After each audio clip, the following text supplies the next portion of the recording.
टाटाची गाडी. टाटाने फ्युचर काढलेले आहेत व्यवस्थित. टाटाने फ्युचर काढल्यात, परंतु काय होतं, काही ड्रायव्हरला माहीत नसतं आणि काही ड्रायव्हरला यूज करता येत नाही. त्यासाठी काय होतं, टाटाने जे फ्युचर काढलं ते ड्रायव्हरला यूज करता येत नाही असं आहे. हा मीटरचा फोटो बघा व्यवस्थित, आणि हा स्ट्रिंग बघा, स्ट्रिंगचा लोगो पण व्यवस्थित कारसारखा. आणि परत हा इकडं राईट साईडला राईट लेफ्ट इंडिकेटरचा आहे, आणि परत इकडं लेफ्ट साईडला एक दंडी आहे. पावसामध्ये वायपर चालू करायचं, आणि परत वायपर स्लो फास्ट असं 2-3 प्रकार याच्यामध्ये.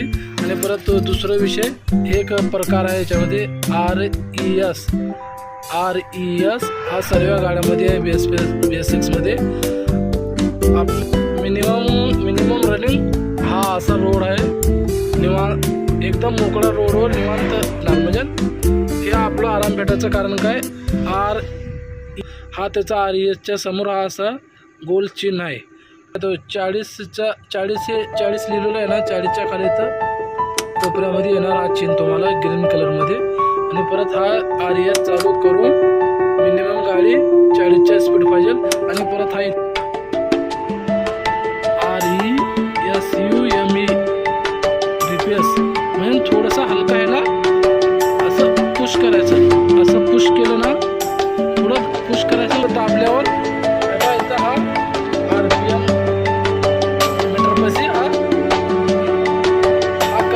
असा जो मीटरचा असा फोटो आहे ना, जसं तुम्हाला दिसतं तसं हा इथं मीटरमध्ये RPMच्या जवळ येऊन जाईल.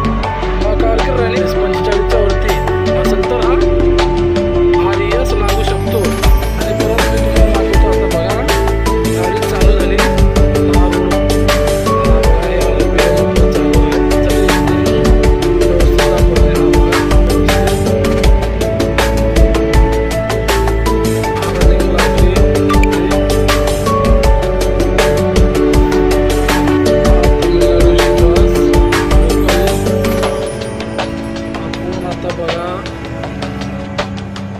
आपलं 40 वर RES. मग आता परत विषय काय, RES लावायचा आता तुम्हाला लागतो. याला ऑन केलं, त्याला ऑन करण्यामध्ये तुम्हाला लागेल. आता ऑन केल्यावर जे इथं बाजूला त्याला दाबायचं आहे, हलकंसं दाबायचं त्या बटन